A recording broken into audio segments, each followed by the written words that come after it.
আসসালামু আলাইকুম দর্শক, দেখুন এটা একটা চায়নার পাহাড়ি অঞ্চল। এখানে দেখুন কিভাবে তারা চিংড়ি মাছ ধরছে। আমাদের দেশে সচরাচর এগুলো দেখা যায় না, চায়নার পাহাড়ি অঞ্চলগুলোতে এগুলো সচরাচর দেখা যায়। এই দেখুন তারা কিভাবে ধরছে এই মাছগুলো।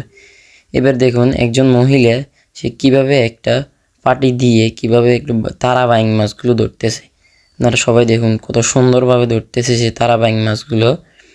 এবার দেখুন ভাইগুলো কিভাবে নদী থেকে একটা উজান থেকে মাছ লাফ দিয়ে উপরে উঠতেছে এবং তারা ব্যাগ ভর্তি করতেছে। দেখুন কতগুলো মাছ একসাথে। এবার দেখুন সে কিভাবে অভিনব কৌশলে মাছগুলোকে ধরতেছে। সে কিন্তু সবগুলোকে ধরতে পারতেছে না, যা যা পারতেছে। আমি এই জায়গায় থাকলে অনেক কিন্তু মজা পেতাম। এই দেখুন কিভাবে একটার পর একটা দৌড়ে যাইতেছে। এই দেখুন আরেকটা জায়গায় দেখুন বন্যার পানি উঠে গেছে এখানে। এই কারণে এখানে বারবার মাছগুলো লাফ দিয়ে উপরে উঠতে চেষ্টা করছে। আমরা জানি মাছগুলো উজান দেখলে সব সময় লাফ দিতে চেষ্টা করে, তাই মাছগুলো এই দেখুন এই এই মহিলাটা বড় বড় কার্পু মাছ নিচ্ছে। এই মাছটা পড়ে গেছে, এই বড় বড় কার্পু মাছ নিচ্ছে। এই দেখুন এই বাইটা আমাদের গ্রাম অঞ্চলে এগুলো সচরাচর দেখা যায়। আমরা কাঁচকি মাছ ধরার ক্ষেত্রে এগুলো করে থাকি। এই বাইটা ঠিক সেইভাবে করতেছে। দেখুন কিভাবে সে মাছগুলো তার উজানে পড়তে। দেখুন কত বড় মাছ তাদের জাহাজে উঠে পড়তেছে কতক্ষণ পর পরে।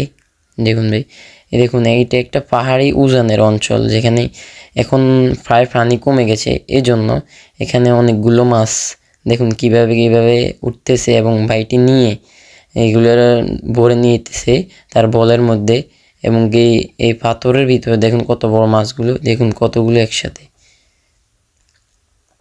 দেখুন বাইটি কিভাবে ধরতেছে মাছগুলো।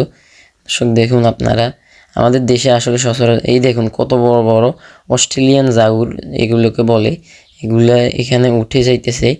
আর এই বনটি কীভাবে ধরে নিতেছে এবং পিছন একটা জায়গায় জড়ো করতেছে একসাথে ধরার জন্য। এগুলো বন্যার উজানে উঠেছে। দেখুন ভাই কীভাবে ধরতেছে এগুলাকে। এই দেখুন ওই মহিলাটি কি অভিনব কৌশলে কাঁচকি মাছ বা অন্য কি এক ধরনের ছোট মাছ হবে এগুলো ধরতেছে। আপনারা দেখুন সে একসাথে দেখুন পড়ে যাইতেছে। আমাদের দেশে এতগুলো থাকে না একসাথে। এবার দেখুন একজন বোন কিভাবে দেখুন মাটির নিচে কিভাবে এই বাইং মাছগুলো, এটা কিভাবে সম্ভব ভাই বলেন?